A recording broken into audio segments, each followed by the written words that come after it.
بسم اللہ الرحمن الرحیم الحمدللہ رب العالمین وصلی اللہ علی محمد وآلہ الطاہرین ولعنۃ اللہ علی اعدائہم اجمعین الحمدللہ الذی جعلنا من المتمسکین بہدایۃ سلطان اولیاء سخن گزار منبر سلولی قائم علیہ السلام۔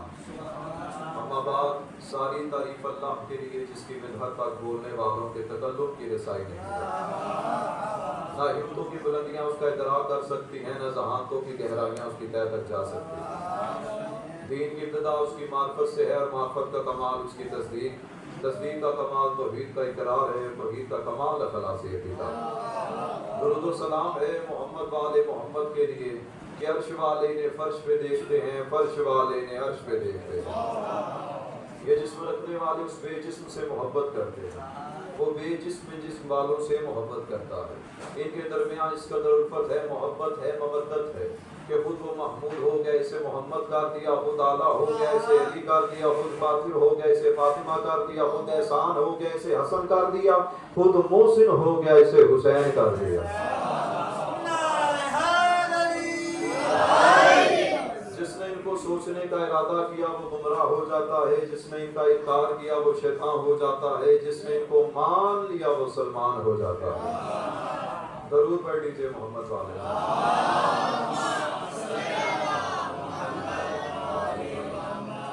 دعائے کب سب تو یہاں پہ سب کے آ جانا، اللہ اپنی بارگاہ میں قبول جتنے بھی مومنوں مومنات کے دلوں میں جتنی نیک تمنائیں حاجات ہیں ذکر کے صدقے میں لا قبول پروردگار جو بے روزگار انہیں بہترین روزگار عطا فرما، جو بے اولاد ہیں انہیں اولاد کرینہ عطا فرما، جو پریشان ہیں ان کی پریشانی کو دور فرما، بانیان کی توفیقات میں اضافہ فرما، ان کے گھروں میں اپنی رحمتیں اور برکتیں نازل فرما۔ پروردگار ہماری سب سے بڑی دعا ہمارے وقت کے امام صاحب زمان بقیت اللہ کا جل ظہور فرما۔ تمام دعاؤں کی قبولیت کے لیے ایک مرتبہ بلند ترین صلوات۔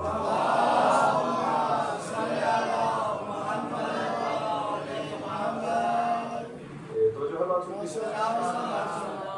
میں نے زیادہ تو ضائع کرنا ہی بس بہت کم پڑھنا ہے، آپ نے بس تھوڑی سی توجہ دینی میرے ساتھ، جو بول سکے وہ بول لیں، جو مسکرا سکے وہ مسکرا لے، جو کچھ نہ کر سکے دل میں سبحان اللہ کہے۔ یہاں پہ بیٹھ جانا ہی عبادت ہے، نہ میں نے وہ فکر کہنے جو یہاں نہیں بولے گا وہاں نہیں بولے گا۔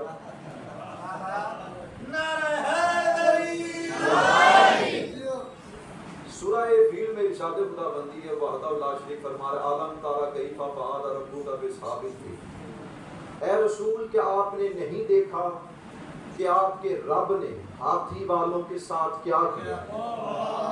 بہت شکریہ جو بندے آج پہ بول رہے ہیں، اللہ کو سلامت رکھے، آپ کی زندگیاں دراز ہیں۔ کب کیا، کیا کیا، کیسے کیا؟ یمن کا بادشاہ تھا، اس کا نام تھا ابرہا۔ کیا نام؟ ابرہا۔ کس نے اپنے وزیروں کو شیخ کو اکٹھا کیا، اس نے کہا ذرا یہ بتاؤ پورے عرب میں کس کی تجارت کا سلسلہ؟ ان کے ہاشمی خاندان کا۔ اچھا وجہ شہرت؟ کہتا وجہ شہرت یہ ہے کہ ان کے پاس کعبہ ہے۔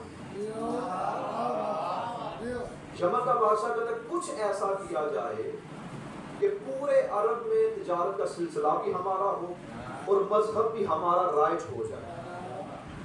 بہت سے مشورے دیے گئے، ایک مشورہ اسے پسند آیا، کہتا ہے یہاں پہ ایک بہترین کلیسا تعمیر کیا جائے۔ کلیسا سمجھتے ہیں جیسے ہماری مسجد ہوتی عبادت کرنے کی جگہ، اس طرح کلیسا عبادت کرنے کی جگہ۔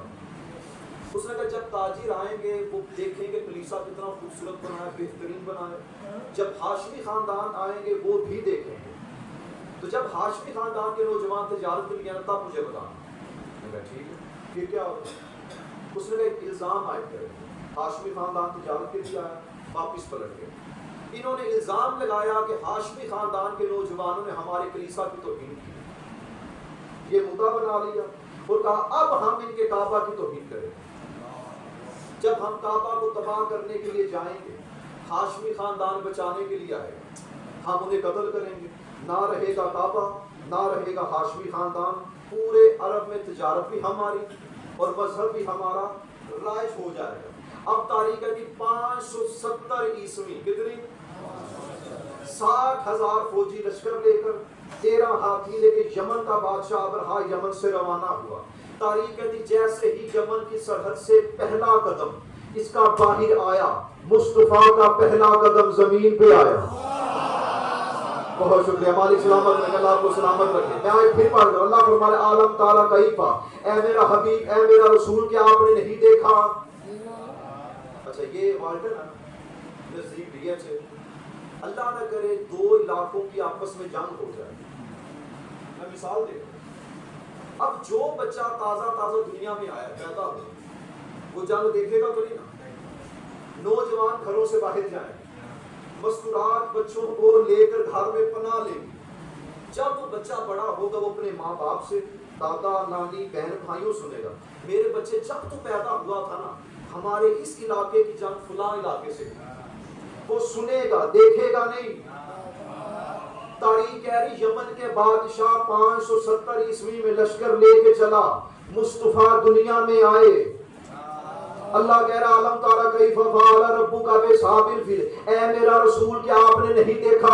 میں نے بارگاہ خدا بندی میں ہاتھ باندھ کے گزارش کی ہے میرے پروردگار، ابھی تیرا مصطفیٰ دنیا میں آ رہا ہے، وہ دیکھے کیسے؟ آواز قدرت ہے سید علی آپ ہی جاہل نہ بن، ہم زمانے کو بتانا یہی چاہتے ہیں، عام بچہ ہونا اور بات ہے، اللہ کی حجت ہونا اور بات ہے۔ مالک صاحب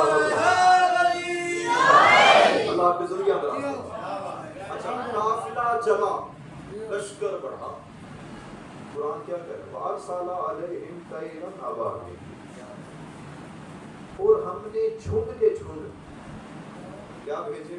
پرندے بھیجے، گروہ کے گروہ بھیجے، لشکر کے لشکر پرندے بھیجے۔ یاد رکھیے گا ہماری اردو زبان میں نا، اردو زبان ہے ابابیل ایک پرندے کا نام، جنہوں نے نہیں دیکھا سوشل میڈیا کا دور ہے، آپ نیٹ پہ سرچ کریں ابابیل، سامنے تصویر آ، چھوٹا سا پرندہ ابابیل، لیکن جو لفظ قرآن میں ابابیل استعمال ہوئے اس سے مراد پرندہ نہیں۔ مسئلہ ہمارا یہ کہ ہمارے منبر سے، محراب سے، جمعے کے خطبوں سے یہ بیان کیا جاتا ہے وہ ابابیل پرندہ آیا ہے، عربی میں پرندے کو طیر کہتے ہیں۔ اللہ تعالیٰ وَأَرْسَلَ عَلَيْهِمْ طَيْرًا، طیر تو پہلے آ گئے، ابابیل، ابابیل پھر کیا ہے؟ آپ مجھ پہ اعتبار نہ کریں، گھر جائیں تسلی کے ساتھ کوئی بھی تفسیر اٹھائیں، چاہے سنی ہے، شیعہ ہے، وہابی ہے، دیوبندی، تفسیر اٹھانی ہے آپ نے قرآن پاک، اس میں سرچ کیجئے گا اس آیت میں ابابیل سے مراد ہے کیا، ابابیل کہتے کسی ہیں؟ یاد رکھیے کہ چند پرندے 5 10 12 14 کتنے بھی پرندے ہوں، اگر وہ جھنڈ بنا کے ایک جگہ پر اکٹھے ہو جائیں اس جھنڈ کو عربی میں ابابیل کہتے ہیں۔ کیا کہتے ہیں آپ کے مالک سلامت رہتے ہیں؟ خدا فرما رہا ہے ہم نے، اب ترجمہ پڑھے نا، ترجمے میں یہ نہیں آئے گا ابابیل پرندہ نہیں، ہم نے گروہ کے گروہ پرندے بھیجے، لشکر کے لشکر۔ اچھا جب پرندے آئے، اب تھے تو چھوٹے پرندے نا، کتنا لشکر تھا؟ 60,000، کتنا؟ اب میں کسی قاری صاحب اپنا نام بتائیے، حافظ اظہر صاحب، وہ بھی مولوی ہیں، ہم بھی مدرسے کے پڑھے ہیں، مولوی کی مثال ہے تو برا نہیں مانتے۔ قاری صاحب کہتے ہیں آپ ہی ہم مل کے ریس لگاتے ہیں، قاری صاحب نے ہونڈا 125، میرے پاس وہ ہونڈا 70، مقابلہ ہے، کیوں؟ کیونکہ ان کے انجن کی پاور زیادہ ہے۔ مقابلہ تب ہوگا جب سواری برابر کی ہو۔ اے میرے اللہ، مقابلے پہ ہاتھی آ رہے ہیں، تو چھوٹے چھوٹے پرندے بھیج رہا ہے، یا برابر کے جانور بھیج، یا کوئی بڑا جانور بھیج۔ آواز قدرت ہے یعنی آپ بھی جاہل نہ بنو، اگر اس سرزمین پہ رہ کر نمرود جیسا بندہ بھی خدائی دعویٰ کرے اور ہم اسے مارنے پہ آ جائے تو چھوٹے سے مچھر سے مار دیتے ہیں۔ کیا کہتے ہیں آپ؟ کیا کہتے ہیں آپ؟ مالک سلامت رکھتے ہیں۔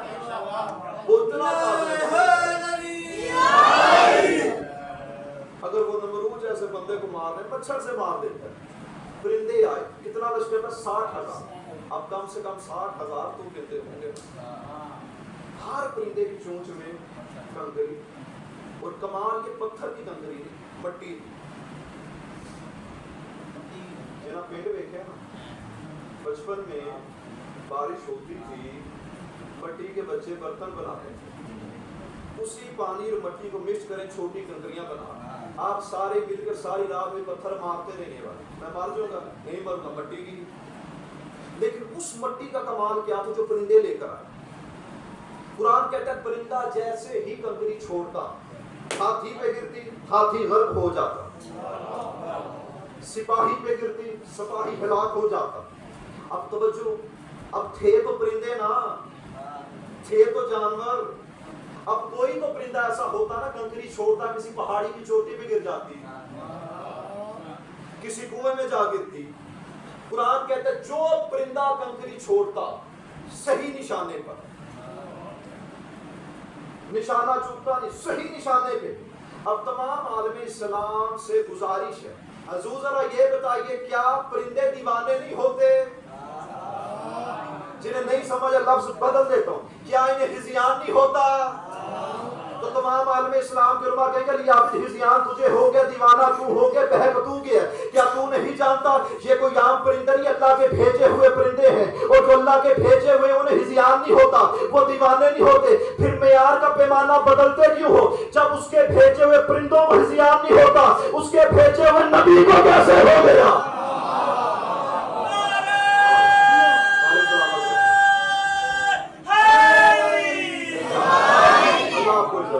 اللہ آپ کو عزت دے۔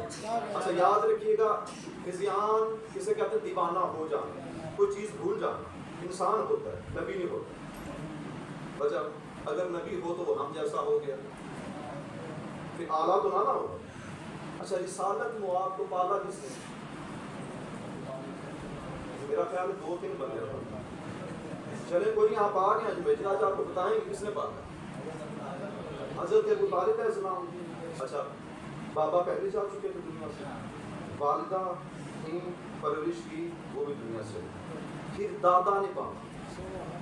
جب سرکار کا آخری وقت آیا نا، سرکار نے اپنے تمام بیٹوں کو اکٹھا کیا اور کہا کہ میرے بچوں مجھے یہ بتاؤ کہ میرے بعد محمد کی کفالت کون سے رہے گا؟ تو سارے بیٹے کہنے لگے بابا جان آپ تو جانتے ہیں محمد مصطفیٰ جیسا حسین و جمیل بچہ، ذہین دانا پورے عرب میں، یہ جسے چن لے کسی کو اعتراض بھی ہوگا۔ اب روایت کا راوی نہیں، راویہ ہے کون؟ علی بن ابی طالب کی بات، حضرت سیدہ فاطمہ بنت اسد سلام اللہ علیہا۔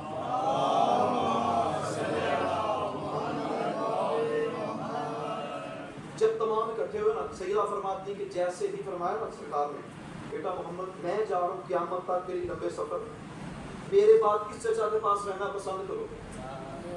سیدہ فرماتی ہیں چھوٹے سے تھے مصطفیٰ، سرکار نے پہلے چچا کا چہرہ دیکھا، چہرہ پھرتے پھرتے پھرتے ایک چچا کے چہرے پہ آ کے مصطفیٰ کی نگاہیں رکی، یہاں سے مصطفیٰ مسکرائے، وہاں سے چچا مسکرایا، یہاں سے مصطفیٰ نے دادا کی آگوش چھوڑی، وہاں سے چچا نے اپنی جگہ چھوڑی، یہاں سے مصطفیٰ بڑھے، وہاں سے چچا بڑھے، چچا نے آ کے مصطفیٰ کو سینے سے لگایا، پلٹ کر مصطفیٰ کہتے ہیں دادا عبدالمطلب اگر آپ اجازت دیں تو محمد چاہتا ہے مجھے پالے تو بس ابو طالب۔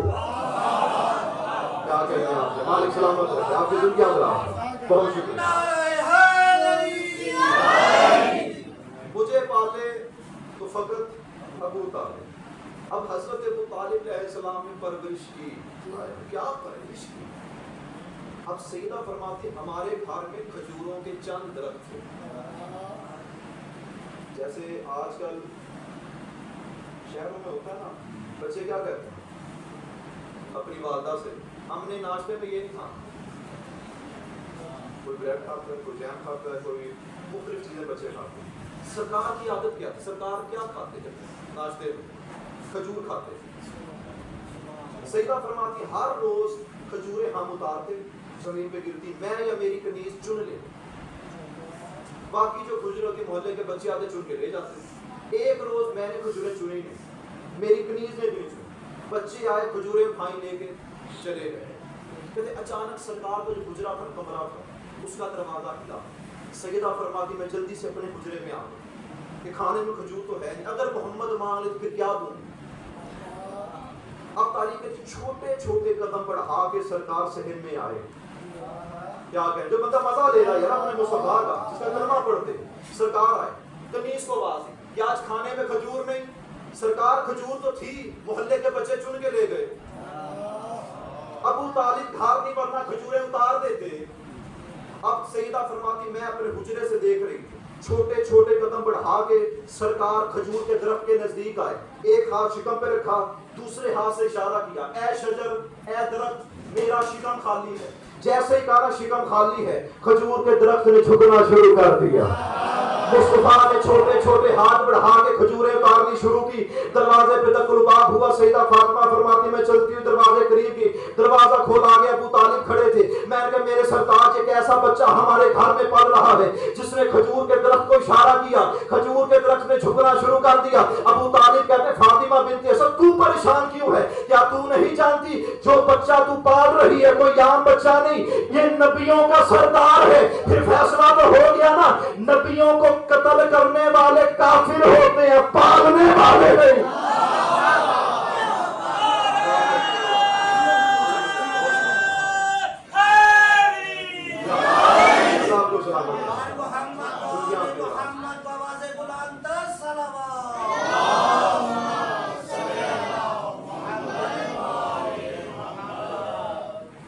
حضرت ابو طالب علیہ السلام سردار عرب، مکہ کے سردار۔ اچھا ایک ملکہ العرب بھی ہے، خدیجہ الکبریٰ سلام اللہ علیہا۔ آپ جانتے ہیں تجارت کا سلسلہ جو تھا نا عرب میں، دو خاندانوں کا، ایک بی بی کے خاندان کا سب سے بڑا اور ایک ہاشمی خاندان۔ یہ دو ہی خاندان تھے جو تجارت سب سے زیادہ تھا۔ اب بی بی خدیجہ کا جو قافلہ ہوتا نا، وہ ہزاروں اونٹ ہوتے، وہ لے کر جاتے، وہ عرب کے جو بدو تھے نا، جو خاندانی بھوکے تھے، وہ بی بی کے تجارت کو جب واپس آتا تب بھی لوٹتے، جب جا رہا ہوتا تب بھی کوئی اونٹ چرا لیتے، کوئی چیز چرا لیتے۔ وہ میسرہ غلام کا بڑا لاڈلا، اس نے کہا بی بی کچھ کیجیے، سپاہی بھی ہمارے پاس ہیں، دولت بھی ہمارے پاس ہے، آپ سردار مکہ کے پاس کیوں نہیں جاتے تاکہ لٹیروں سے ہماری جان چھوٹے۔ بی بی نے قافلہ تیار کیا، کنیزوں کو ساتھ لیا، غلام لیے، سردار مکہ کے حوالے حضرت ابو طالب۔ کبھی بھی خیریت آپ سردار مکہ، سردار عرب، آپ تو جانتے میں بہت بڑی تاجرہ ہوں، لٹیرے ہمارے قافلے کو لوٹ لیتے، آپ اس کی حفاظت کیوں نہیں کرتے؟ حضرت ابو طالب علیہ السلام نے اپنے خادم کو بھیجا، جاؤ پورے مکہ میں اعلان کرو آج دوپہر کا کھانا ابو طالب کی حویلی میں ہے۔ اب میں آپ کو بتانے لگا ہوں کہ وہ مصطفیٰ غریب نہیں تھا۔ آپ توجہ کریں گے تو بات سمجھ آئے گی۔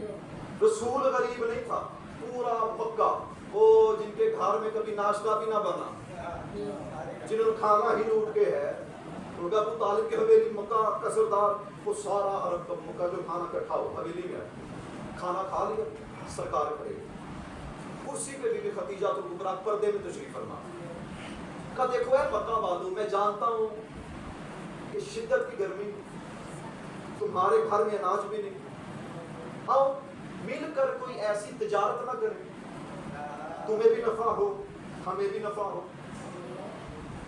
انہوں نے کہا اے مکہ کے سردار، تجارت کرنی کس کے ساتھ؟ کہ یہ پردے میں تشریف فرمان ملکہ العرب خدیجہ کو، جسے سمجھ نہیں آئی آؤ پارٹنرشپ کر لو۔ وہ بندے انہوں نے کہا جی ملکہ العرب اتنی امیر، اتنی بڑی تاجرہ، ہماری پارٹنرشپ ہو کیسے سکتی ہے؟ پارٹنرشپ کس کے ساتھ ہوتی ہے؟ برابر کی چیز کو 50 لاکھ یہ دیں 50 لاکھ وہ، پھر پارٹنر ہوتا ہے۔ ان کا ہم تو اپنی گھر بیچ دیں، زمینیں بیچ دیں، جو کچھ ہے بیچ دیں، تب بھی ہم خدیجہ الکبریٰ کے ساتھ تجارت نہیں کر سکتے۔ تو سردار مکہ نے کہا کیا؟ دیکھو پریشان نہ ہو، جو بندہ ایک اونٹ لے کر آئے، جب قافلہ واپس آئے گا تجارت کر کے، وہ ایک اونٹ کے بدلے میں 2 اونٹ لے جائے۔ جس کے پاس ایک بکری ہے وہ ایک بکری لے کر آئے، جب قافلہ واپس آئے وہ اس کے بدلے میں 5 بکریاں لے جائے۔ مسکین ساڑھے ورگے بھی ہوتے ہیں، وہ ایک بندہ کھلوتا، انہوں نے کہا جی سرکار جیرے کو میرے مرغی دے انڈے ہون، وہ کیا کرے؟ سرکار مسکرائے۔ ابو طالب فرماتے ہیں دیکھو تم مرغی کے انڈے لے جاؤ، جب قافلہ واپس آئے اس کے بدلے میں مرغیاں لے جانا یا پھر بکریاں لے جانا۔ اب قافلہ تیار ہوا تجارت کا. اب لوگ اپنے اپنے گھروں سے کوئی مرغی لیا, کوئی بکری لیا, کوئی گھوڑا لیا, کوئی اونٹ لے آیا. اب جیسے ہی قافلہ تیار ہوا, نزلہ الدین آیا. جو میسرہ تھا وہ جانتا تھا لٹیرے کون کون, وہ عرب کے بڑے بڑے لٹیرے تھے, وہ جانتا تھا لٹیرے گئے. اس نے کہا بی بی ذرا باہر آئیے, اپنے قافلے کو تو دیکھیے جو تجارت کے لیے جا رہا ہے. جیسے بی بی خدیجہ کبریٰ صحن سے باہر آئی, تشریف لائیں, جو قافلہ تھا بی بی نے ایک مرتبہ دیکھا, وہ جو عرب کے بڑے بڑے لٹیرے, انہوں نے ہاتھوں میں تلواریں اٹھا رکھی, نیزے اٹھا رکے, اور ایک دوسرے سے کہا خبردار کوئی بندہ اس قافلے کو نہ لوٹے, اس میں ہمارا حصہ شامل ہے. ایک مرتبہ خدیجہ کبریٰ نے کہا واقعی عرب کا سردار ابو طالب ہی ہے, جو کل کے لٹیرے تھے وہ آج کے محافظ بن گئے. کیا کہتے ہیں آپ, مالک سلامت رکھے آپ کی زندگی حضرات. فرمایا عرب کا سردار ابو طالب ہی ہے, جو کل کے لٹیرے تھے آج کے محافظ بن گئے. اب اتنی, جب یہ قافلہ واپس آیا, اب لوٹا تو کسی نے اٹھا نہیں, اتنا نفع ہوا. حضرت خدیجہ کبریٰ نے سونے کے تخت بنائے, اس میں ہیرے جواہرات سرکار کے لگے. سرکار یہ لے لیجیے ہدیہ تن ہے, کسی نے میرا قافلہ لوٹا نہیں. ابو طالب فرماتے ہیں بی بی دیکھیے ہم ہاشمیوں کا اصول ہے, ہم احسان کر کے نفع نہیں لیتے. آگے بھی حسنین کی نانی تھی, انہوں نے کہا سردار آپ کی کنیز کا بھی حال احوال کچھ ایسا ہی ہے, کیفیت ایسی ہے, ہم بھی کچھ دیے بغیر مفت کا احسان. اب میسرہ کرتے کہ وہ نہ بڑی بحث ہوتے قرار ہوتے ہوتے ہوتے کافی نفی چھوڑی بات ہے. کہتے ہیں اگر تم نے کچھ دینا ہی ہے نا تو میرا ایک بھتیجا ہے, نام ہے محمد, پالا میں نے ہے, بابا اس کو دنیا سے چلا گیا. میں چاہتا ہوں وہ تجارت کے نشیب و فراز کو دیکھیں, آپ اپنا قافلہ اس کی نگرانی میں بھیجیے, اور میں ابو طالب یقین کے ساتھ کہہ رہا ہوں جتنا نفع آپ کو پہلے ہوا اس سے کئی گنا زیادہ ہوگا. اپنے بھتیجے کا لے آئیے. آپ دیکھیے زندگی کی پہلی نوکری سمجھ لیجیے, سرکار نے بھتیجے کا ہاتھ تھاما, بی بی کی حویلی پہنچی. اب یاد رکھیے گا حسن کتنا, اتنا حسن ہے نبیوں کا سردار. آپ اندازہ کریں یوسف نبی کو دیکھ کے انگلیاں کاٹیں, جو ہے ہی نبیوں کا سردار کتنا حسن ہوگا. بی بی نے آج تک رسالت میں آپ کو دیکھا نہیں, جیسے حویلی پہ آئے نا بی بی تشریف لائیں, بی بی نے ایک مرتبہ سرکار کے چہرے کو دیکھا, ساتھ تھا ان کا بھتیجا. سرکار کے چہرے پہ جیسے بی بی خدیجہ کی نگاہ پڑی, شرافت کے ساتھ عزت کے ساتھ سر جھک گیا, لیکن نگاہیں مصطفیٰ کے چہرے پہ رہ گئی. کیا کہنے ہیں آپ کے مالک سلامت رکھے. اب جناب ابو طالب کا بی بی قافلہ تیار ہے, جی سرکار. پہلے بی بی مکمل جملہ کہتی ہے, قافلہ تیار ہے, اتنے سپاہی ساتھ ہیں, اتنا مال ہے. جناب ابو طالب نے دیکھا 2-3 سوال کیے, صرف ایک لفظ میں جواب, ایک حرف میں جواب. کہا کتنا مال بھیج رہی ہیں. ایک مرتبہ رسالت مال کو دیکھا, سردار سارا جتنا ہے سارا مال جا رہا. اب بھیجا کسے, قافلہ تیار ہوا. میسرہ جو تھا, کہا میسرہ تم اس قافلے کے ساتھ جاؤ, اور تم نے کرنا کچھ نہیں, نہ کسی اونٹ کی مہار پکڑنا, نہ سامان اتارنا, نہ لادنا, صرف کرنا یہ ہے یہ جو ساتھ ابو طالب کا بھتیجا جا رہا ہے اسے دیکھنا, اس کا اٹھنا بیٹھنا چلنا کیسا ہے. اس نے کہا بیبی ٹھیک. قافلہ واپس آ گیا, تجارت اتنی زیادہ ہوئی, میسرہ آیا, پردہ لگا. جو لاڈلا خادم تھا پردے کی اس جانب, بی بی اس جانب. کہا میسرہ ذرا یہ بتاؤ محمد کے ساتھ تم گئے تھے, کوئی ایک ایسی چیز بتاؤ, کوئی ایک ایسی چیز اس میں کوئی ایسا عیب ہو جو تم نے دیکھا. پوچھا کیا عیب. آپ جب رشتہ دینے جاتے ہیں تو اس کی پوچھتے منڈے سے کوئی عیب تو نہیں, جنہاں دی شادی نہیں اللہ کرے تاڑی بھی ہوئے.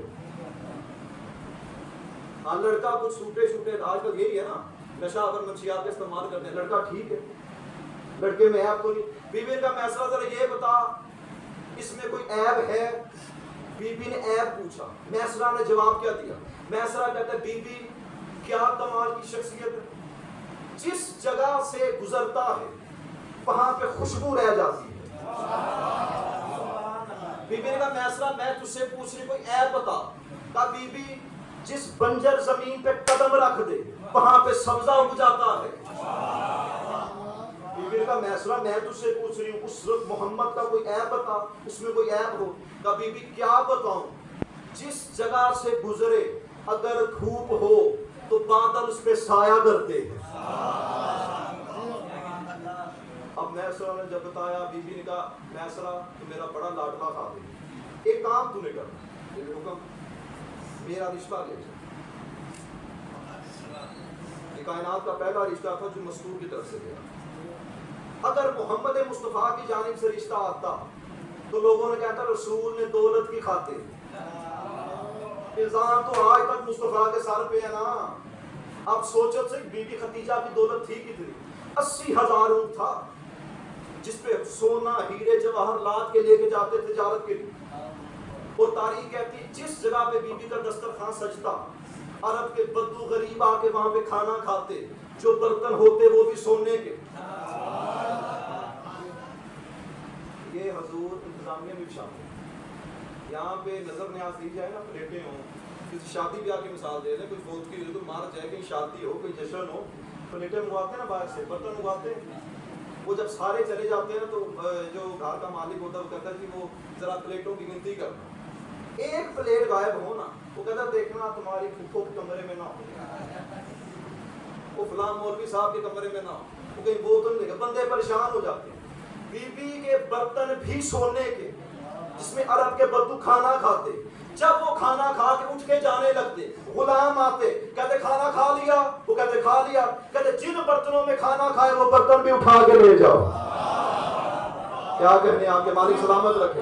یعنی بی بی خدیجہ الکبریٰ سلام اللہ علیہا کی اتنی دولت تھی، سونے کے برتن بھی عرب کے بدو اٹھا کر لے جاتے۔ مجھے آج تک اس مولوی کی سمجھ نہیں آئی جس نے محمد مصطفیٰ کو غریب لکھا، جی گھر میں ایک چٹائی تھی وہ بھی پھٹی ہوئی، پیالہ تھا وہ بھی ٹوٹا ہوا، چھت تھی وہ بھی ٹپکتی تھی، تجھے سمجھ نہیں آئی، تو نے اس محمد کو غریب لکھا جس کی سوچا خدیجہ الکبریٰ کے سونے کے برتن بیچ بیچ کے لوگ غریب بنتے رہے۔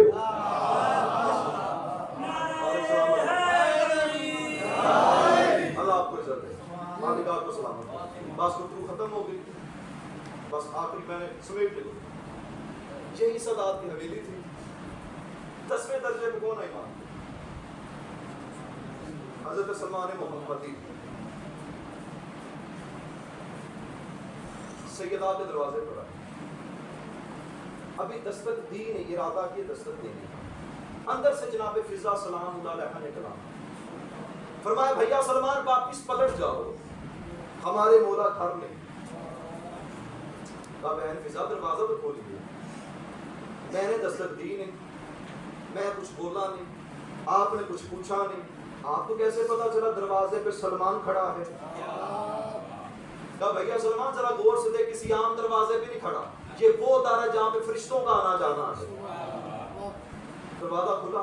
روایت کہتی ہے کہ ایک دوسرے کے اپنے اپنے فضائل میں بیان کرنے شروع ہوئے، اپنی فضیلت بیان کرنے شروع ہوئے۔ سلمان محمدی کہتے فضا کیا تم مجھے نہیں جانتی؟ کوئی عام شخصیت نہیں۔ سرکار نے فرمایا منا اہل بیت، اہل بیت کی مسند پہ فائز۔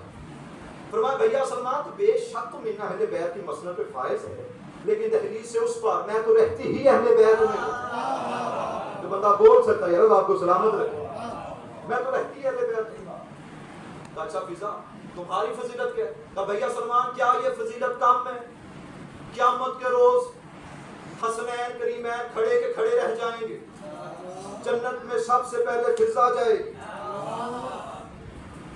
خدا کی بندی، تو بھی اس گھر کی کنیز ہے، میں بھی نوکر ہوں، صحابی اور رسول کا، وہ جنت کے سردار، تو جنت کے سرداروں سے پہلے جائے گی۔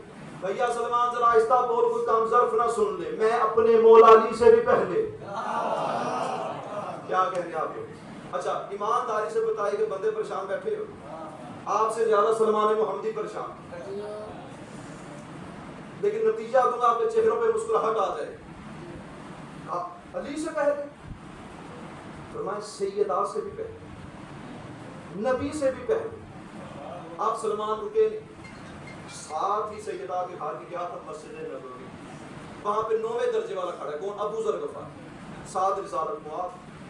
سرکار فرماتے ہیں ابو ذر یہ سلمان کے چہرے کے آثار بتا رہے ہیں، کہیں یہ فضا سے مل کے آ رہا وہ یا رسول اللہ گھر کی کنیز ہے، گھر کی خادمہ اتنا سال پہ بٹھا رکھا ہے، وہ کہتی وہ سرکار آپ سے بھی پہلے، حسنین سے بھی پہلے، سیدہ علی سے بھی پہلے جنت میں۔ اچھا سلمان ایسا بات، چلو آگے سرکار، پیچھے 10ویں درجے والا، اس سے پیچھے 9ویں درجے والا۔ اچھا جس نے شکایت لگائی ہو نا وہ بندہ بڑا خوش ہو۔ اب سرکار صحن میں تشریف لائے، سلمان اور ابو ذر دروازے سے باہر، فضا جی یا رسول اللہ صحن تشریف لائے، جناب فضا نہیں ہوتے، سلمان محمدی مسکرائے، بڑے دعوے کرتی تھی، اب کا فضا کیا تم نے ایسے دعوے کیے؟ سر کو جھکائے، جی یا رسول اللہ۔ فضا کس بلبوتے پہ، کس معیار پہ کہا کہ تو ہم سب سے پہلے جنت میں جائے گی؟ یا رسول اللہ اپنی طرف سے کچھ نہیں کہا، آپ نے تو فرمایا تھا کہ قیامت کے روز محشر کے میدان میں آدم کی ساری اولاد کھڑی کی کھڑی رہ جائے گی، جنت میں سب سے پہلے میری بیٹی فاطمہ جائے گی جو ایک نوری ناکے پہ سوار ہوگی، اور اس ناکے کی مہار فضا کے ہاتھوں میں ہوگی۔ یا رسول اللہ مہار والا تو پہلے جاتا ہے۔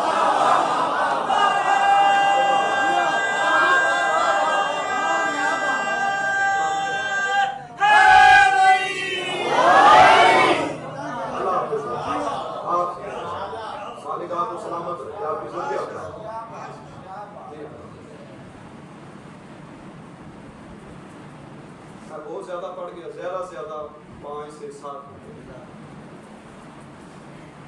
اس عزا خانہ کا نام جانتے کیا؟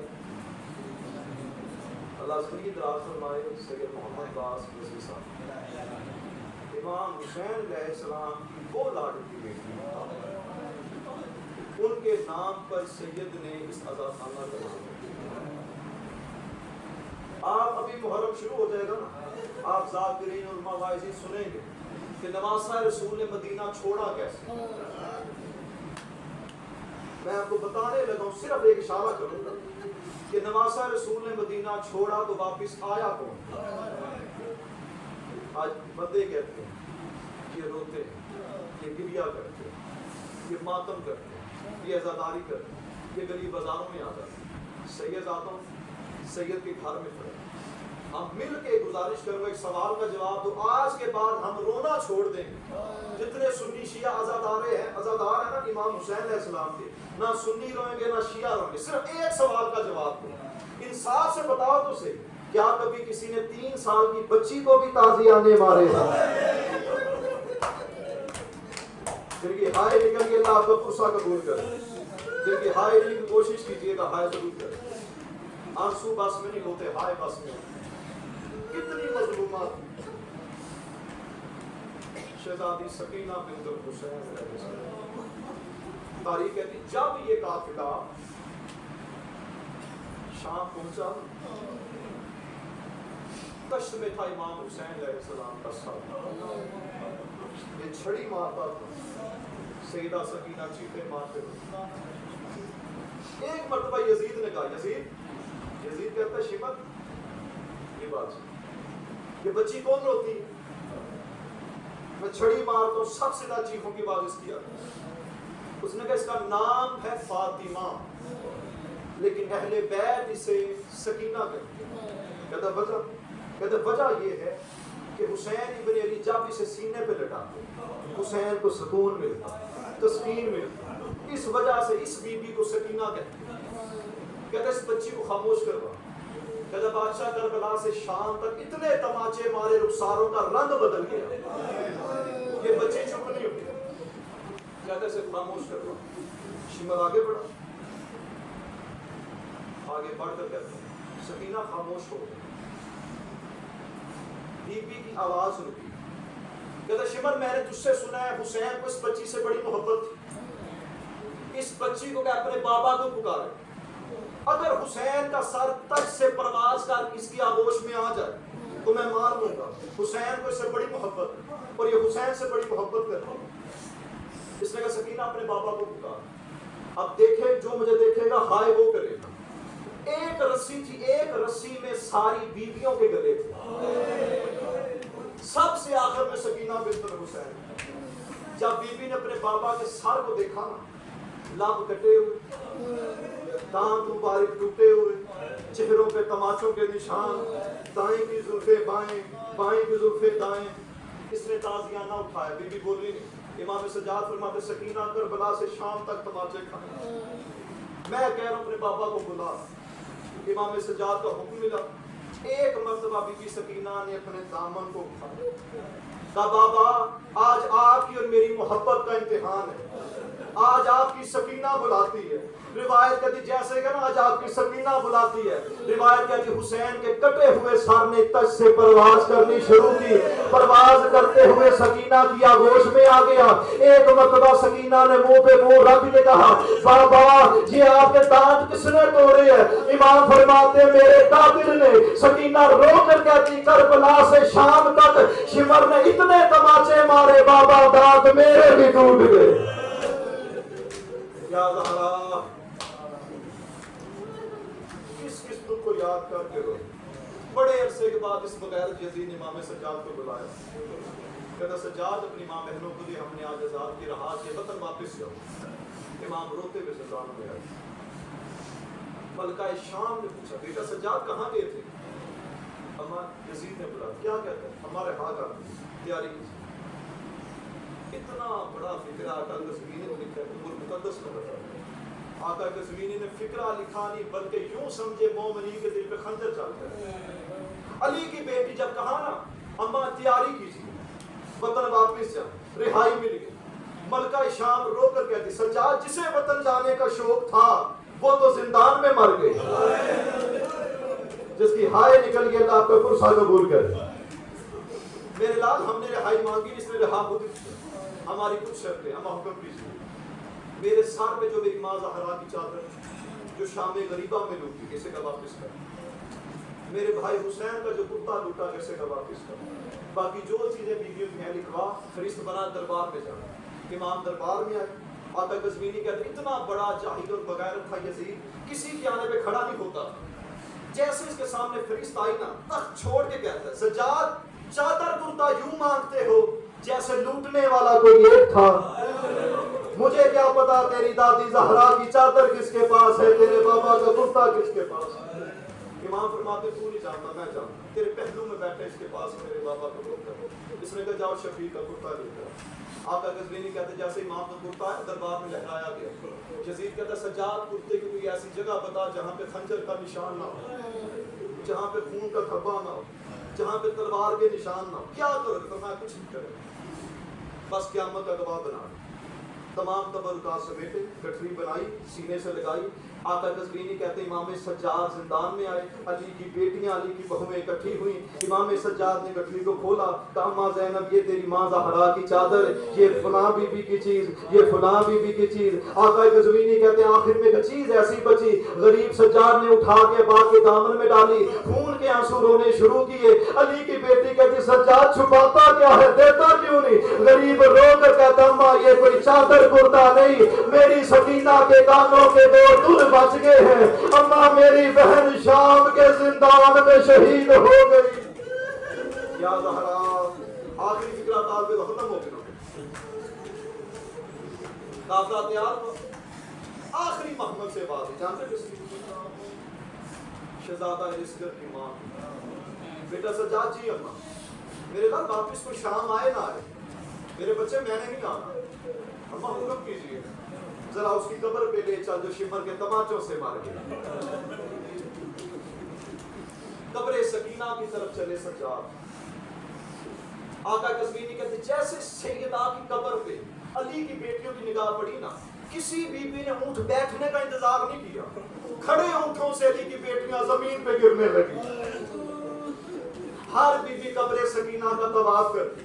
طواف کر کے محمد پہ سوار ہو جاتی.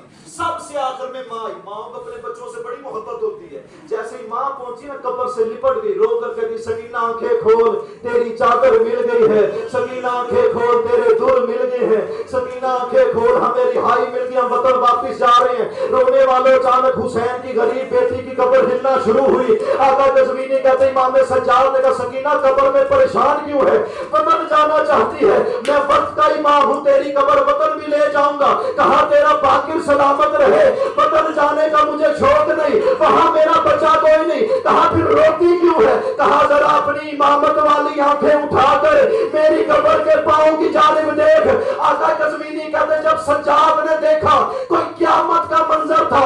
حضرت عباس کی زوجہ نے عباس کا کٹا ہوا سر قبر سکینہ کے پاؤں پہ رکھا اور ماتم کر کے کہہ رہی تھی اور معافی مانگنے آیا ہے, پانی لینے گیا تھا اور پھر واپس نہیں آیا, اور بغیرت تجھے گھوڑوں کے ساتھ بجاتے رہے اور تیرے نقصانوں کا رنگ بدل گیا. ماتم حسین